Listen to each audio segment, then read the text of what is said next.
Moving on to the second category, how to play against equal opposition or somebody who's close to you in strength. It's interesting to note that, you know, there are subtle differences in the way one should play against each category of opponent. Some people say you should play the same way against everybody. I'm not so sure against that. To give yourself the best chance against certain classes of player, you have to play in a slightly different way. Although, when we come to this section, how to play against equal opponents, really it's absolutely clear. You should play in your own style, without embellishment, without any need to change anything.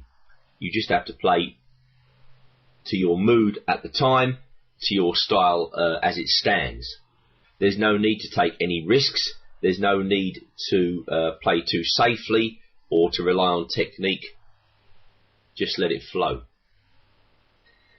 Among Grandmasters, well, although there's a slight difference in class in the coming game, Alexei Shirov's playing white. Now, he's a world-class Grandmaster.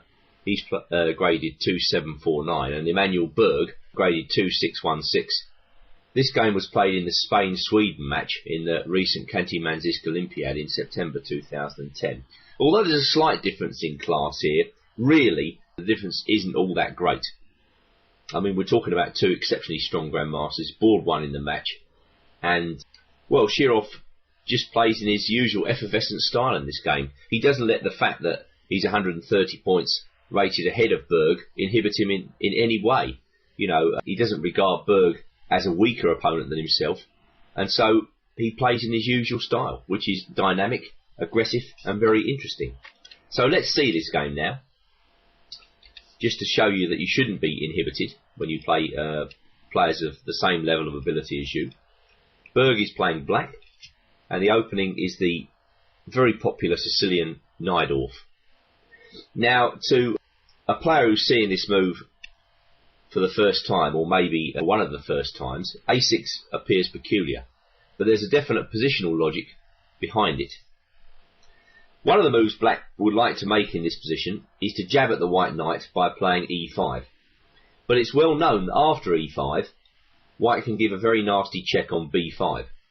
And the point of this is to secure the f5 square for the knight. You see, if black plays bishop d7 here, he's actually exchanging off his valuable light squared bishop. This makes the squares f5 and d5 particularly weak. So, one of the reasons, going back to the game, that black plays a6 is to take away bishop b5 check from white and to prepare the move e5. But of course there's a lot more to it than that. Black's pawn structure is very elastic. For instance, he may play with e5, he may not. He may play with b5, he may not. He has options with his queenside pieces. I mean, quite often in the Najdorf, black plays b5 and bishop b7. Sometimes this knight comes to c6, sometimes the knight goes to d7. So the Najdorf is a very elastic opening, it's very flexible, and this is why many modern grandmasters use it. All the world champions have used it since World War II, and, you know, this is not a coincidence. If they are using the Najdorf, it must mean that the opening is of the highest pedigree. And because the opening is so flexible, it's resisted all attempts to refute it. Obviously, when an opening is being used extensively at the highest level of chess, a lot of attention is given to it, a lot of analysis is made on it, and, well, the Najdorf is resisting all attempts to bash it flat, which still makes it a very good opening, and a good opening to play for Berg's point of view against Shirov. You see, Berg would probably regard Shirov as his better, and so he's willing to play a very sharp opening to provoke a theoretical duel, and to try and maybe out-theorise Shirov in a way. Anyway, I'll be talking a little bit about that in the next section, how to play against stronger opponents. But for the time being, Shirov plays one of the sharpest moves available, bishop g5.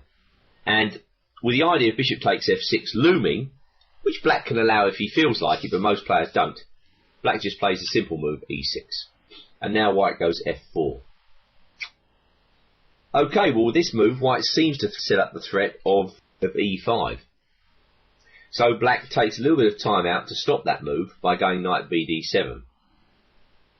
Another very common move for black here is the simple pin breaking bishop e7. And this is also a very decent option. Going back to f4, I mentioned the move e5. Well, if we give that little road test with b5, we can possibly see that maybe e5 is not such a dangerous threat after all. It was the famous Russian grandmaster Lev Polygaevsky who showed that black can maybe allow e5 and even play queen c7 in this position, so that if white takes the knight, black has the recuperative queen e5 check and actually regains the piece. The jury's still out as to who is better in this very complicated variation, but certainly it's not a line that beginners should play or even touch, because A, it's a battle of memory for the most part, and B, both sides' positions can fall apart at the drop of a hat, with the smallest mistake. Both players are walking a tightrope in this line, and that's not really how newcomers to chess or improvers should base their game. They need a far more solid base from which to proceed. So knight bd7 is one of the more solid moves, and now Shirov plays his little twist, queen e2. One of the ways you can surprise an equal opponent is to introduce new twists into your opening repertoire. For instance, if we go away to World or European Junior Championships, I've done this on many occasions, that you're there preparing strong junior players for their games. You might review the games of the opponent on the database in the morning before the game. And you're looking for new twists and turns in mainline openings that the other guy plays or that you play, so that you might be able to surprise him at the board. Now, queen e2 is a very unusual move here, although I think it was David Bronstein, that famous chess innovator, who introduced queen e2 into practical play. It's a very interesting idea, but obviously with queen e2, white's reintroducing the idea of e5 into the position. If you were wondering about the bishop on f1, which the queen has blocked in, I mean, we're taught as newcomers to the game not to block in our pieces. Well, white may play g4 and then bishop to g2, creating a nice square for that bishop. So it's just he's playing his moves in a very funny move order. That move queen e2 is slightly unusual at this point. Just going back, queen f3 is supposed to be the book move, and again, very complicated variations ensue after that move. So queen e2 was played, and black played queen to c7. Well, that move stops e5, and white castles on the queen side, and now black plays b5. This is an option that a6 encourages on move 5, and black often does this when white has castled on the queen side, just to gain a bit of space there, and to maybe think about an attack against the white king a little bit later on. So Shirov is a little bit worried about the disruptive move b4, so he stops it by playing a3. Bishop b7. And now white goes g4. Okay, so the game is progressing fairly normally. White seems to have secured the e4 pawn against an attack with b4, so black doesn't seem to be able to play b4 for some time to come. And now white's thinking about just completing his development with a move like bishop g2, and then maybe h4, start the kingside pawn storm, get on with the game in that regard. Let's take some of the green slabs off this diagram. Well, black doesn't seem worried by that. He plays bishop e7. And now an interesting move by Shirov, bishop h4. So refraining from playing bishop g2 for the time being. Well, this is a very interesting move, and it sets a little trap, I think, because black could easily be tempted into taking this pawn on e4. Now the bishop h4 is unprotected. I think against that, knight takes e4, bishop takes h4, leaves the d6 square dangerously unprotected. It's extremely dangerous to go in for a continuation like this against somebody like Shirov, because you know he's just getting ready to blow you out of the water here with some sacrifice, something like knight takes e6 and then knight takes d6 check. You really don't want to go into this position against Shirov. At the very least, white can maybe, well, he can play knight f5 check in this position, but there's also an idea, something like knight takes b7 and then bishop g2, when the black king is left high and dry in the middle. And white still has a very vicious attack here. He's just going to take the rook off and bring his other rook into the centre. So, to cut a long story short, black shouldn't even think of nabbing that pawn. It just gives Shirov the encouragement to start an attack. And the hallmark of Shirov's style, really, is dynamic attacking play. Shirov comes from Latvia, where perhaps the most famous attacking player of all time, Mikhail Tal, hailed from, and he's carried on the banner, really, of dynamic Latvian play, quite in the style of Tal. So Shirov is known for his fantastic attacking play, so black plays more solidly with knight b6, and now white starts the pawn charge on the king side with g5 and then f5. Black tries to shut white down with e5, and now white moves his knight back to f3. Knight c4. Well, with this move, black is kind of hinting at the fact that the queen on e2 is poorly placed. The knight comes into a nice square there on c4, very close to white's king. The idea of knight takes a3 definitely comes into contention now as a threat, because after b takes a3, the knight on c3 would be unprotected. So black seems to have quite a dangerous attack. Shirov, as usual, ignores it and plays bishop h3. And now I'm sure he's thinking about the move. If black goes knight takes a3 in this position, he's thinking about the move f6. He's not letting black's demonstrations on the queen side worry him. He's just getting on with his own play. I would say white has the more dangerous attack here, despite the fact black's just won a pawn, because both his bishops are acting against the black position. Black's minor pieces there on d7 and e7 seem to be under threat, and very importantly, white's got a rook in the game. In this position, dynamic considerations give priority over material. Yes, black can win a pawn, but he loses the attack, and Shirov knows this very well, and so does Berg, because Berg shuts white down again by playing f6.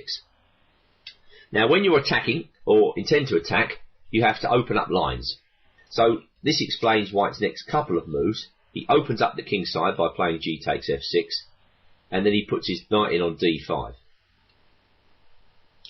Well, that's understandable. There was also another move here, which introduces the king's rook into the game.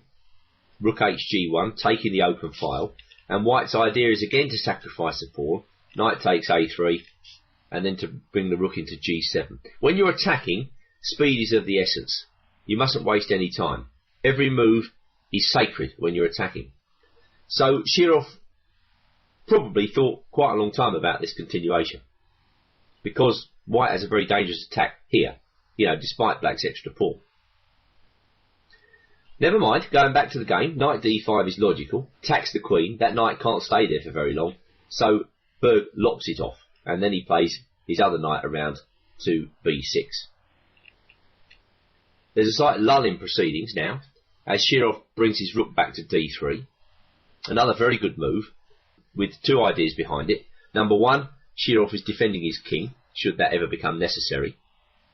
I mean, you have to give your opponents full respect at any level of chess, but especially so at Grandmaster level. So Shirov is mindful of the fact that black could get an attack here. And secondly, white is thinking about doubling up the rooks on the d file. That gives his position a very pleasant appearance and increases the pressure. All the same, black's position is solid. Berg strikes out with b4. Interesting move. No expense is spared to open up lines against the white king. He can see white trying to coordinate his pieces with rook ad1, and so he strikes out. And equally interesting is Shirov's response. a4, trying to shut down lines. Again, white is not to be tempted by a takes b4. This is a battle for the attack. You see this commonly in games between really strong players. Rather than grab pawns and try to hold on to them in some middle game, which, might give the opponent the attack, they prefer to go for the attack themselves. Knight takes b2. Well, the battle for the initiative is in full swing here. Now I think Berg makes Shirov an offer he can't refuse. This is a sacrifice white has to take. For the knight, black is getting 2 pawns. He's getting to entrench his knight on a very dangerous square. He's taking initiative away from Shirov, so he's playing against Shirov's style to a degree. Shirov loves to attack. Now Berg seems to have the attack, and he's forcing Shirov onto the defensive for the time being. The question is it worth a piece? Well, rook c8. Okay, now there are definite threats of just moving this knight and then bringing down the queen to c2. So now comes a very cold-blooded move here by white. King d2. This is a remarkable move in its own right, and seems to allow some remarkable moves with the knight on c3, discovered attacks and such. None of them seem to work, so black decides to preface any knight move with d5, and then he plays e4, forking the rook and the knight. Bishop takes f6. Shirov is in his element now, going after black's position. Both sides are engaging in a hand-to-hand combat here. Black took the bishop. White pushed on with d6. Queen d7. And now another remarkable move here. Knight e5. Everything is designed to give white the attack. It really is a remarkable continuation, this move, knight e5. Berg took it. f6. Another incredible move. Opening up an attack of bishop against queen on d7. Knight b1 check. Well, now we really do have to pause for thought, because why is black giving white his knight? And equally, why is white not taking the knight? Shirov played king e1. Well, if he takes the knight, black was intended to go rook takes c2 check. King takes c2, and now e takes d3 check. Queen takes d3, queen takes d6, rook takes b4. We could take this variation a little bit further. Well, perhaps Shirov just didn't think he could win this position if black simply took the queens off. King takes d3. What have we got on the board? We've got a position where there are opposite colour bishops. Material is severely reduced. I wonder whether black can't simply take the pawn. Well, Shirov would not have liked this continuation. But king e1, ignoring the knight's demonstrations, the black queen is still attacked. The queen moved. d7, that was it. Undermining the queen's position meant that the pawn could advance. King f7, and in this position, black simultaneously resigned. Primarily because white could simply take this rook on c8 and make a queen. I think this move, you will find, wins the game. White is now material ahead. Rook d7 check is coming, and black's king is open to the four wins. So a remarkable game there between two almost equal players. And now we have to recap the whole idea of this section. When you play against players of your own calibre, don't try anything fancy, but play in your own style. Don't change things, just play as normally as possible. I mean, that's really simple advice. Sometimes it can lead to fireworks, as in this remarkable modern